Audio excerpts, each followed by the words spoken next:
This is a reading of my text from my computer, and I will do my best to get as much as I can in. YouTube has a time limit on videos done, and I don't know how long it will be, so they may cut me off or whatever. At any rate, this is Buzzard Shields South. It is South because he was raised in the South, Lubbock, Texas, and then he went into service and built barracks for the Army Corps of Engineers. Then he was assigned to the 4-state area: Utah, Colorado, New Mexico, and Arizona, in doing surveys of the different areas, and especially the Indian reservations, and goes on from there. But anyway, this is far too long to be read because it is done in 3 parts. Buzzard Shields South, then Buzzard Shields America, which talks about his living out in that 4-state area. Then it goes to Alaska, where he mines gold with his nephew. His nephew is actually older than him, but they do their thing. Lee had found gold in his explorations. He had an airplane, had a mail route that he flew with his airplane, and most of the people dealt with gold in Alaska at the time. At the time, there were more millionaires in Alaska than anywhere in the world, and it was because of their mining. The gold rush in Alaska lasted a while. Then it was cleaned out pretty much, or whatever. Nothing was done, or ever has been done much, in the eastern portion of Alaska. And there are mines other places that those people did. But at any rate, I'll start this out. I'm going to get a drink here, and hope you enjoy this. I'll leave a link to the second part that I'm going to do, and to Buzzard Shields South on Smashwords. Smashwords is the second largest ebook distributor. And then Mark Coker, who was the proprietor of Smashwords, partnered with, sold to, I'm not certain exactly how it went, but to Draft to Digital, D2D. And they are not, what would you say, author friendly. Smashwords still is. You can still buy on Smashwords. It does not have the amenities it had before, but we can work through those. At any rate, I'll leave the a link to the next portion that I will do, next video that I will do, and then the link for you to look at Buzzard Shields South, America, and North. It constitutes somewhere around 970 pages, which is a lot. But at any rate, I have 30 ebooks, or portions of ebooks, published on Smashwords. I have one book that I haven't finished, and I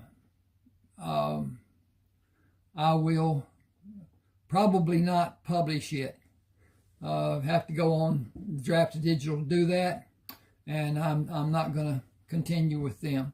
Amazon treats us shabbily. That's all I'll say about that. Okay, we're going to start off here. This is chapter 1, and I wrote it where it sits. May not be somewhat clear to you to begin with, but then it goes through. And so here we go. Shields, you're a punk. I told you to have my money when you come down this alley. Give it to me. Morty stopped, facing Charles. I don't have any money. I'll whip your ass. You'll have it tomorrow. I'll whoop your ass again.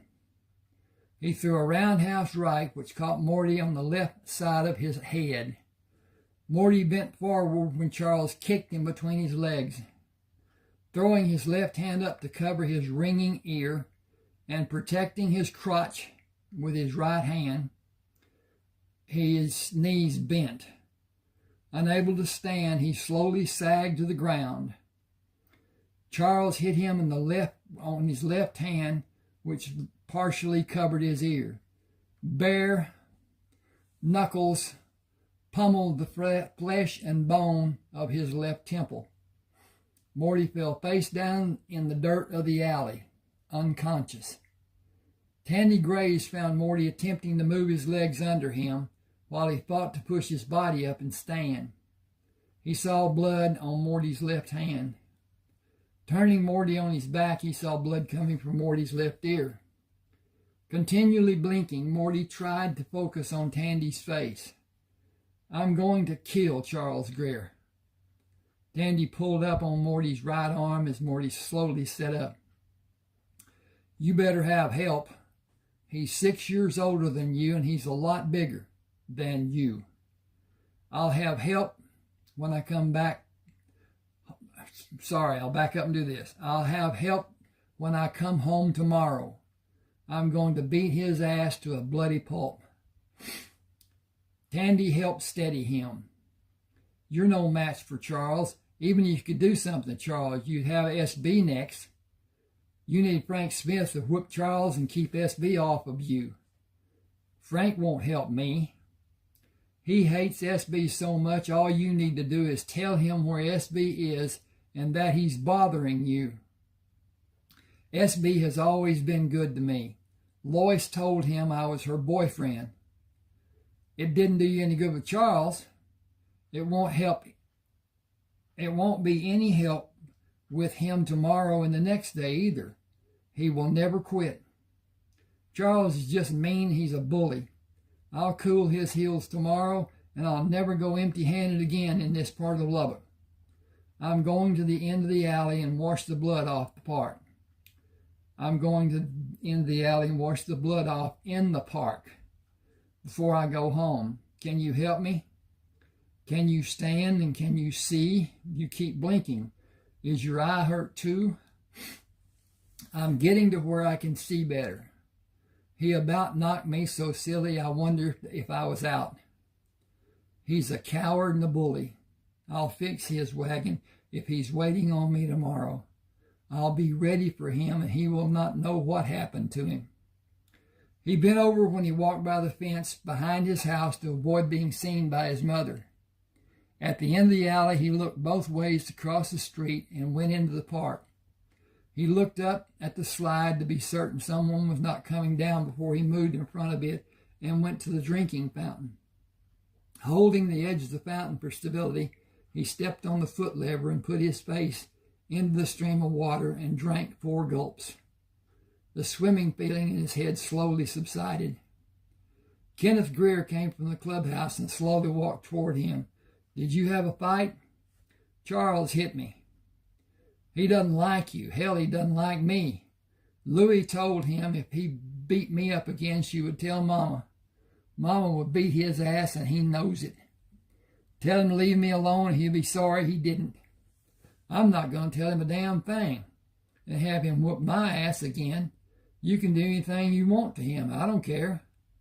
What about SB? He don't care. You could probably kill Charles, and SB wouldn't give a shit. We would have one less mouth to feed. Frank Smith will whip SB's ass. Damn it, all the hell, don't tell Frank that SB did anything to you. I won't, but I'm going to beat Charles to a pulp. SB better leave me alone.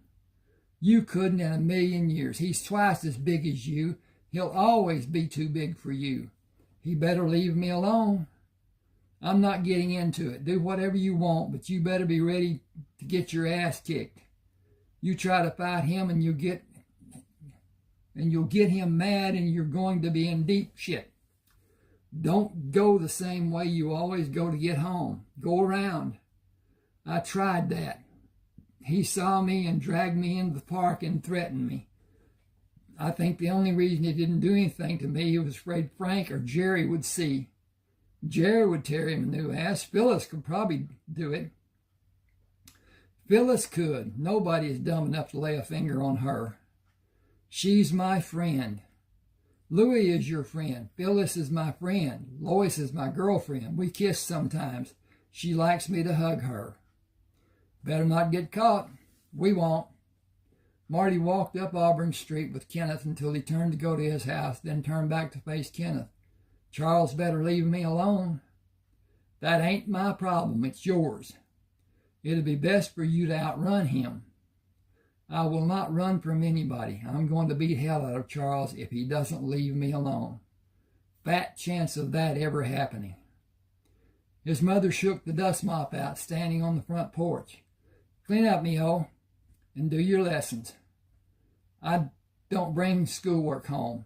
I get my work done in the classroom. We can't pay for the books I use. I leave them in my desk to protect them.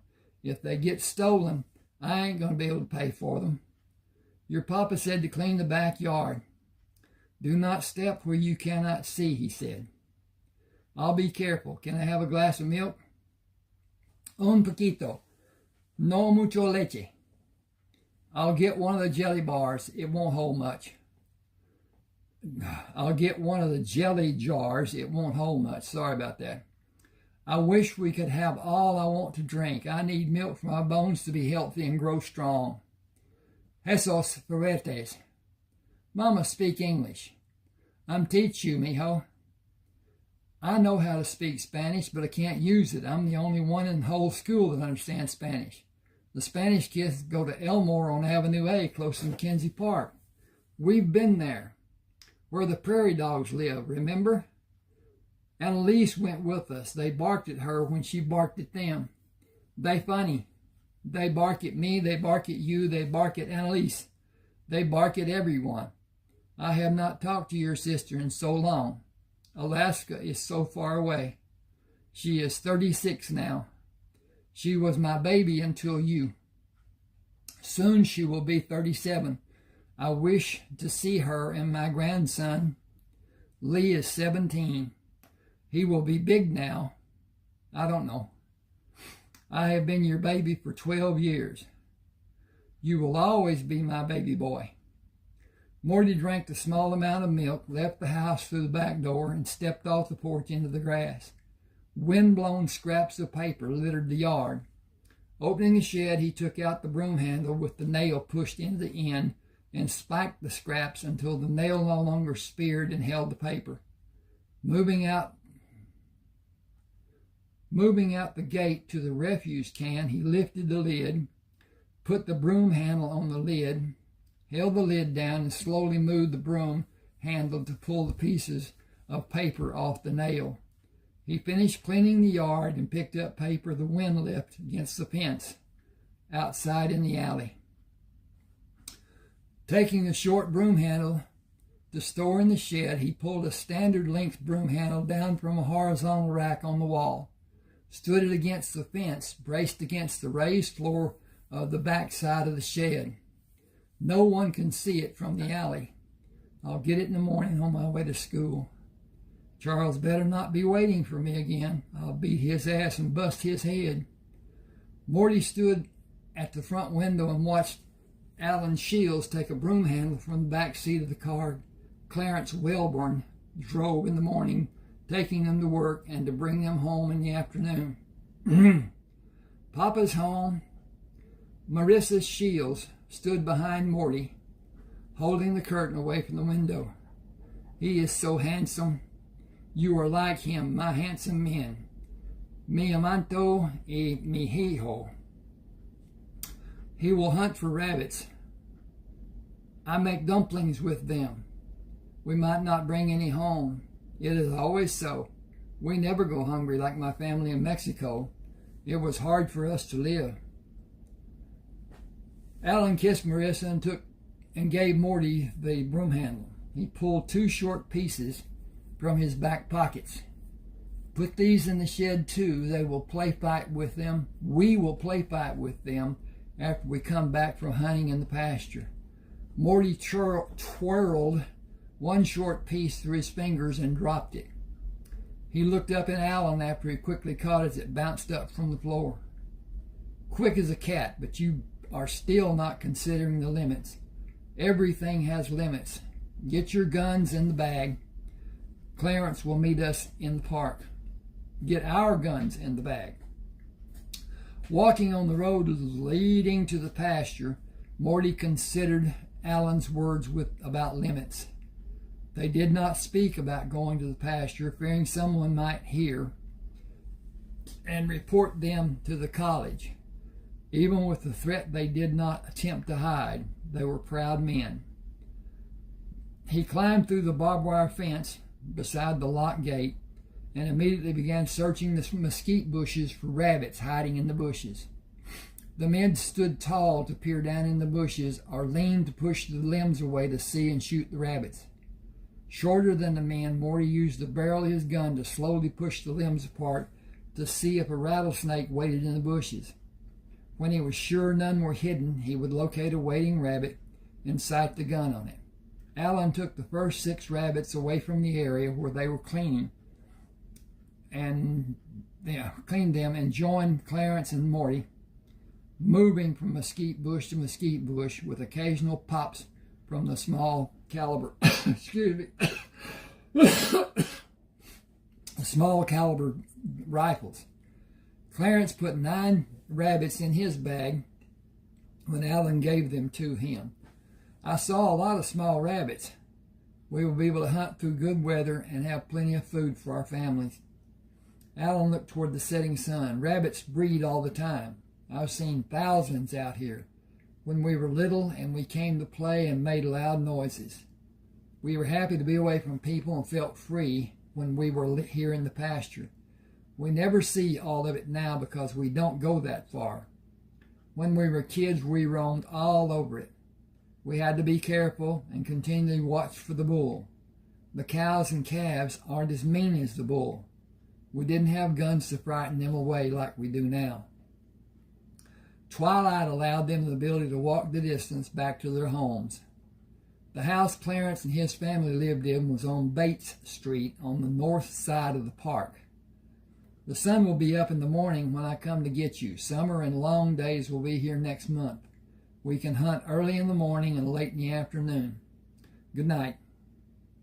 Alan and Morty continued through the park to Auburn Street and went to their house. Granny Bess Richardson, who lived next to their house, came out on the raised porch and waved her hand. Morty held the back legs of 2 rabbits and took them to her. Thank you, Morty. She waved at Alan. Tell Marissa I said hello, okay? Yes, ma'am. He moved down the steps and hurried to join Alan, carrying the gun with the muzzle pointed down. We will give the rabbits to Mama and go out back. Have you been practicing the new moves I taught you using the broom handle as a weapon?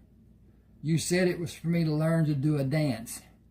It can be useful to accomplish many things. It was for you to exercise in a different way that I first started instructing you. We have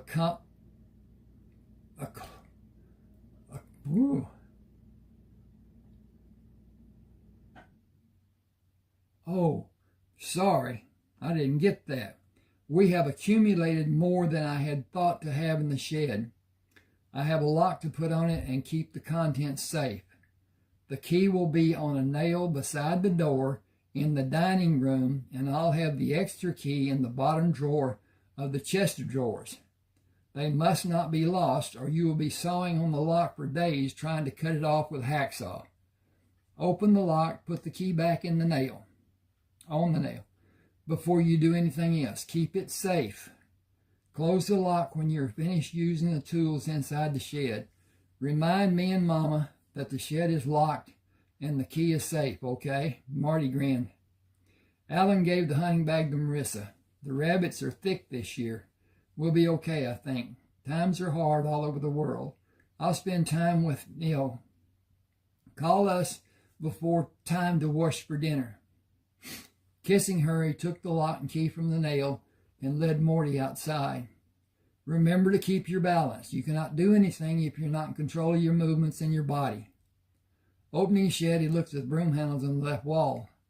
The new broom handle isn't here. We need it to go on with your training. Did you do something with it? I'm going to use it tomorrow. You can use it tomorrow, but you need it today. I will have one, and you will have one, and we will exercise with attacks and parries and counterattacks. You know the different moves. We will use the moves to do striking, to attack, and to counterattack. Where is the broomstick? Behind the shed, against the fence. Bad dogs, worse. Remember to never try to... Bad dogs, worse. Okay, remember to never try to hit anything hard. If you break the handle, you will have two pieces you may be able to use, but two pieces will not be yours to use wisely, as it will be in a short time. We will get into using the short pieces later, after you master the use of the long handle. It is almost the same, but it gives you more options and requires greater strength when you use the short pieces.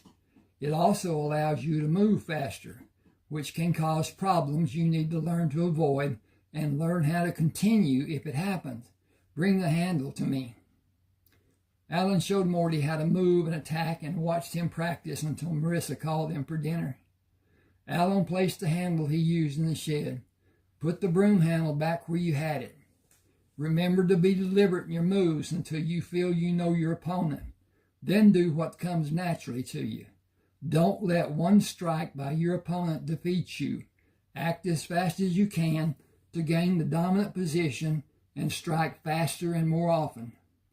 Physical action is important. Mental conditioning is the only measure of winning or lack of it. Phew. Got to remember and do this again. Mental conditioning is the only measure of winning or lack of it will lead to your being defeated. You are never defeated if you never admit defeat. Wash your hands before you go to your mama's table. Remember your manners. People will always judge you by how well-mannered you are. Sometimes I think about those things and forget. Keep yourself inside the immediate surroundings and consider what is happening and what is said. People don't always show and say what they mean. You need to be in the moment, or you may be trapped and embarrassed, or even worse. Live in the moment and let whatever may happen later wait. Always be prepared as best you can and know what is happening outside the immediate area for your safety, but never take your attention away from the immediate area for a long period of time. Time is precious. Use it wisely. Alan had breakfast and went to the front door when Clarence honked. He kissed Marissa and whispered, "Hijo has something special he will do today. Act like you don't know anything about it so he doesn't get swelled up in his pride." "I know nothing except what you tell me." "I would not know that if you only kissed me and left for work as you always do. Now I'm expecting his news of what happened." "He may not tell us anything. I want you to be attentive when he comes home from school for any indication he may give you." Morty washed at the sink, dried his face and upper body, and put on the only shirt he had to eat the breakfast Marissa had on the table.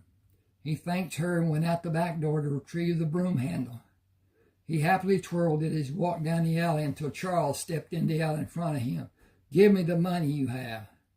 "I don't have any money. I never will have. I'll whip your ass again. Give me the money. Everyone has milk money or lunch money. You aren't carrying anything to eat, so you have money. Give it to me." "I don't have any money to give you. I never have milk or eat during the school days."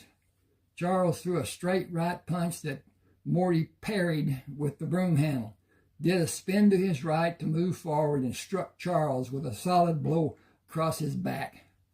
Charles turned to face Morty, believing Morty would be off balance by his turning.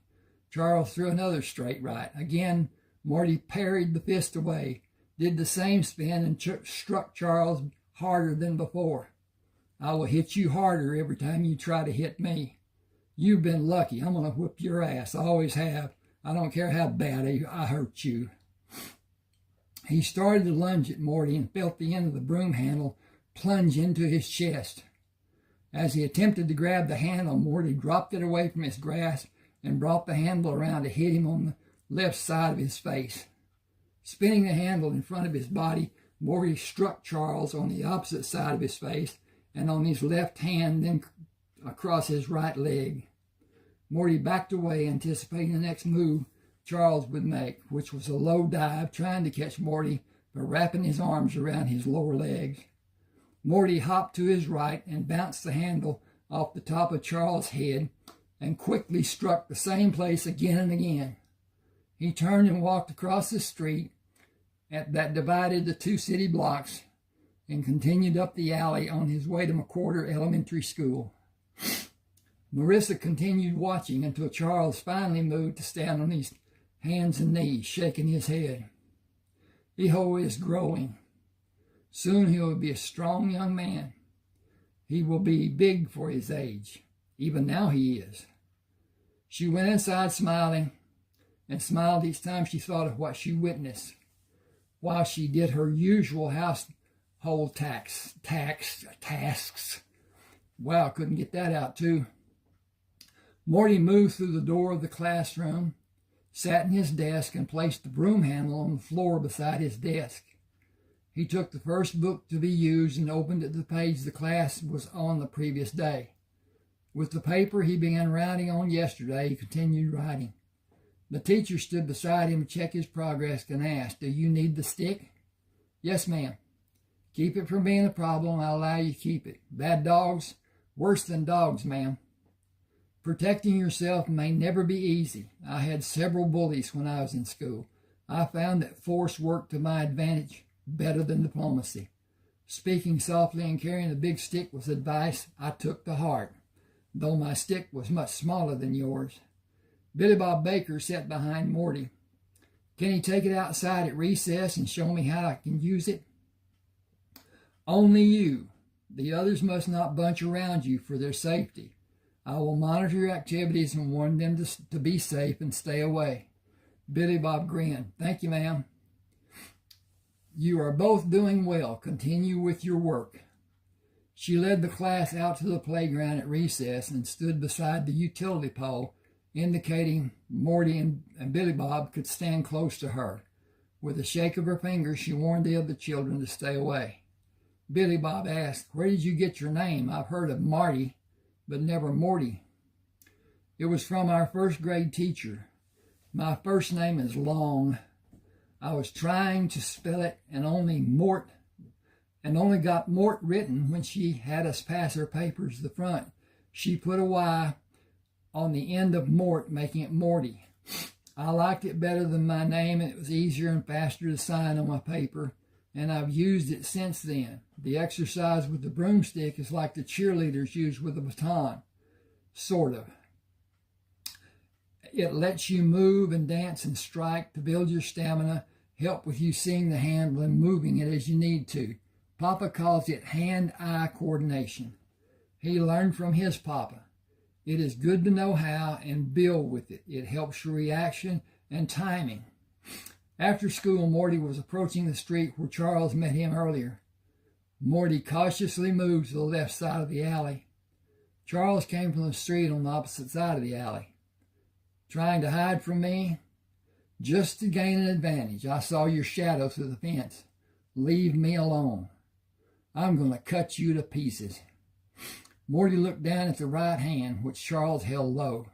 Sunshine gleamed from the knife blade. Morty set himself for the rush he felt Charles would employ. As he bent to rush, Morty stepped forward and thrust the handle below Charles' throat, spun around and cracked Charles on his left temple, then brought the handle up and under Charles' right wrist, breaking the end of the handle and sending the knife flying through the fence.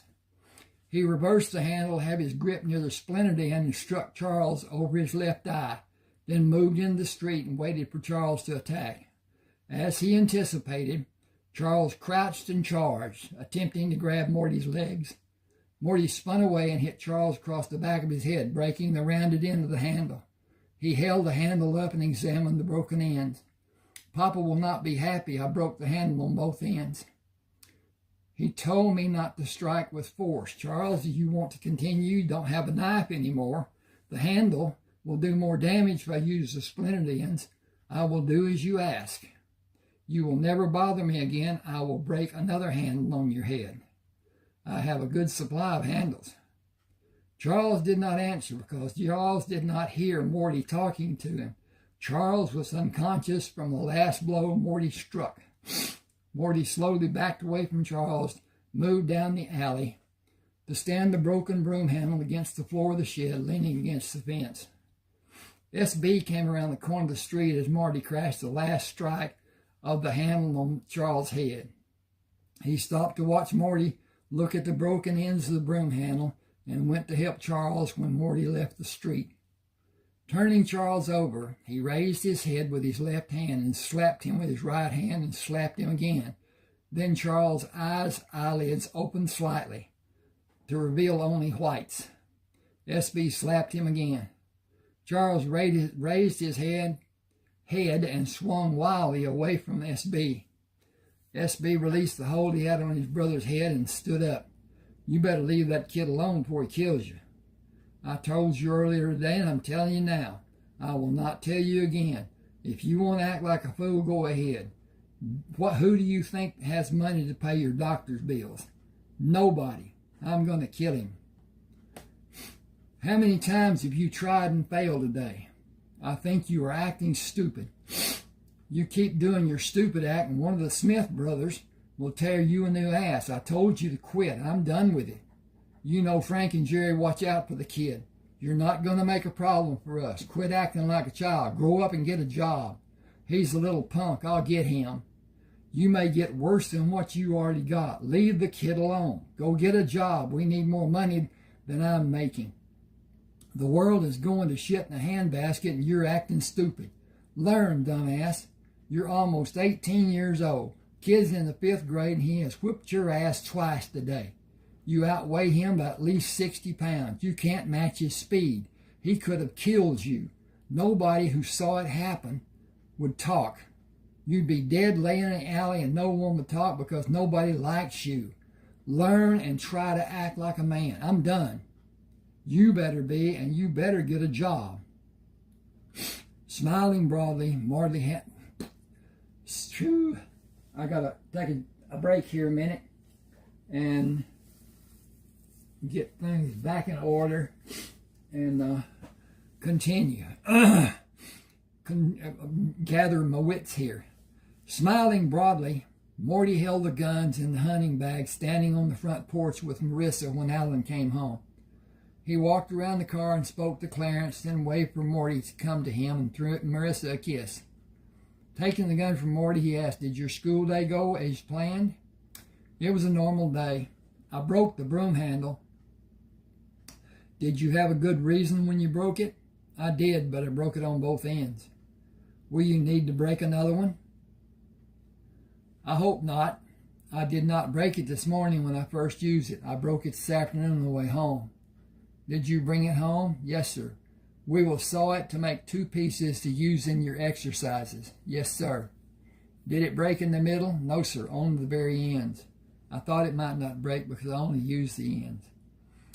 You must have struck something that was very hard using the force of a strong blow. Yes, sir, I did twice. I didn't intend to, but I was angry. It will not be the same as last time. Learn from it happening. Try to control your anger. Anger leads to irrational thoughts and actions. Try to control your anger to channel your emotions to benefit your needs. Adrenaline gives you more strength. Use it to your advantage. Learn the words to help you understand, and the actions will come to you later.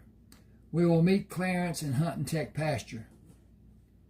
After dinner, Alan led Morty to the shed and took the saw to cut the broom handle into 16-inch pieces. We will begin by playing a game. I will hold the short pieces and you will strike them once with short pieces you hold in each of your hands.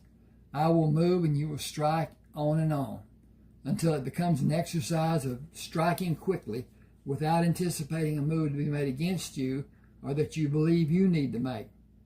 More hand-to-eye contact, that and even more.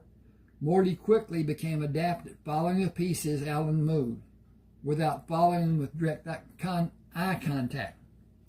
Alan stopped moving the pieces. That will do for this practice session. Come sit on the porch with me. He sat on the floor of the porch with his feet on the concrete step. You know I am a believer. Yes, sir. Burial expenses are outrageous. The county will bury me and Mama, but only half will be paid. You will be charged for the other half. If we are cremated, there is no charge unless you ask the county for the ashes. I will not take anything away from you except to ask that you do not have a viewing and a funeral or a burial for me or for Mama.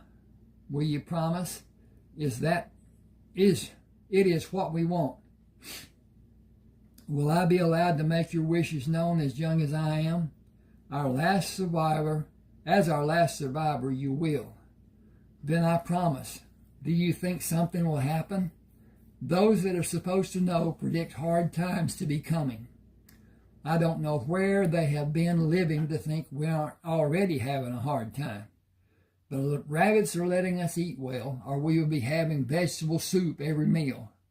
If something does happen to me and Mama, join the military. You're big for your age and you've already passed for 15. In a year, you will be able to convince someone you're 16, and you can join the Army. The Navy and the Air Force will look at you more than the Army will to determine your age. You can do carpenter work. It is needed because the services are rebuilding. You must always have a plan to use. Look for the best way out of your predicament. It may not be the most enticing choice, but follow your instincts. Do you have something wrong with you? You're scaring me. None of us know how long we have. My blood pressure is abnormally high and I need medication we can't afford. I'm taking aspirin to help. You should not be afraid. You should be prepared. I know it is not easy, but you will be the only help Mama has here if something happens to me. Life is not easy. It certainly isn't fair, but we live longer lives than most animals. We must be thankful for the time we have and the people who love us and take care of us. Morty decided to stand the broom handle in the same position against the fence in case Charles tried again. He would trust his legs and speed to get to the handle in time to ward off Charles. I'm trying to get my foot moved out of here and I'm not having much luck. Oh, he was never again stopped while going to school or coming home. Okay.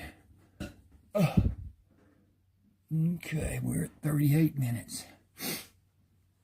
Alan continued training Morty until 3 weeks before Morty's 14th birthday, when Alan suffered a massive stroke and died at work. Marissa had his body cremated as he told her he wanted to be done. When I'm gone and it's done and over, all the tears in the world will not do anyone any good. Life goes on. Let it and live it. Say goodbye and go in the bedroom to have time to be ready for the next day and do what you need to do to keep living. Make Mijo do the same thing. Hijo, Hijo, Hijo. Anyway, Clarence came to the house to tell Marissa how he died, and the next morning took Morty to Blasington cabinet shop to work as an apprentice carpenter. He was promoted to carpenter the 21st of August, 1925, when he celebrated his 14th birthday. Norma Blasington brought Morty a cake sprinkled with sawdust. It isn't ruined, just scrape the extra frosting off the top. Happy birthday. Happy 16th birthday. 16th birthday. You've been made a good addition to my shop. Alan was a master carpenter and a good man. With you following his footsteps would make him proud. Marissa bought a foot pedal activated washing machine to do washing for working women. I'm going to stop here and talk about this washing machine. It had a foot pedal that you stepped on, pushed down, let up, pushed down, let up, and it made the inner barrel move like a normal washing machine will, but it didn't oscillate. And Mother had one. It had a wringer on it that you took the clothes out of the washing machine, run it through the wringer, then put it through a wash tub of some sort, and got the soap out of it, ran it through the wringer again until it was free of water and the soap was gone from it. She used that until we left Lubbock when I was 14 years old and went to East Texas to stay with my grandmother and my aunt and uncle. At any rate, it's enough of that. Okay. Marissa bought a foot pedal activated washing machine to do washing for working women. Clarence took Morty to Robert's Auto Repair, where they were employed. Oops, I missed that. Didn't get it to move. As assistant auto mechanics from 5:30 until 11 at night, 7 nights each week. Christmas Eve of 1925, Clarence stopped the car at the intersection of College Avenue and 4th Street. Working at Blassington's from 15 to 7 until 5:15 and Roberts from 5:30 until 11, we make $6.75 a week. If we get up at 5 and drive to the back side of the pasture, park and lock the car and get rabbits for dinner, I think we'll be okay. I'm making more than I was. You're the next man up for crew leader when the outside work starts. You'll have a raise and you'll need a car. Get one you can depend on. A cheap car that gives you problems is just a cheap car that gives you problems. It isn't worth what you might save. So get a good car and make certain the tires will last a long time. Look for one with a clean engine compartment. Don't go to a dealer. They clean up cars and you can't tell if it was using oil or leaking anywhere. You can carry 5 guys to work if you have them gather at a street corner and don't drive all over town to pick them up. That will give you a little extra cash, 25 cents a week from each of them. Try to have guys be on the route you will drive to get to the job. Save time and save gas. He stopped in front of Morty's house. Enjoy tomorrow. We get another day off on the 1st.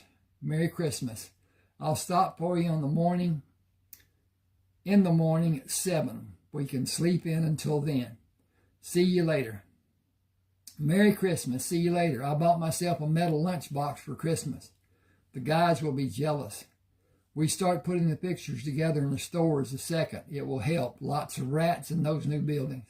A paper bag will be a good target for them. My metal box will keep the bread and rabbit quarters safe. Marissa met him at the door. Merry Christmas, Hill. I make a cake for you Christmas. It will be better if we have a tree. We have much more than the neighbors. Marissa kissed him on the cheek. We have savings that is drawing interest. None of the neighbors have that. Granny Bess's lights are off. Did she go to Muleshoe? Tanya came to get her this morning. She said, Merry Christmas to you. I'm going to start making the rooms upstairs in the back addition tomorrow after we get back from hunting. I'll finish the bathroom next week when the hardware store has the plumbing parts I need. That will give us 8 sleeping rooms. $5.60 a week from one of the college girls will help. They eating breakfast and dinner will help more, and I'll wash the clothes for them and get money for cooking and washing. A house behind would be nice to have for more girls. Boys will not keep the rooms clean. I clean the bathroom for them. I kick their butt out if they're puerco. Mama, girls are not called pigs. They are called slobs. Then I kick their butt out if they be slobs. April 14th of 1926, the crew at the shop and the crew at the store were informed that Norma Blasingame passed away during the night. Burl Briscoe came to the store and told the crew he had an announcement. Friday will be the last day you will be paid for working a week. Payment will be done for you at the end of the month after Friday. I'm going to stop here and I'll make it part 2 continuing from this point. Thanks for being with me. Please subscribe to my channel and share, like, and tell me what you think about things. And I'll continue to do what I can when I can. Anyway, thank you.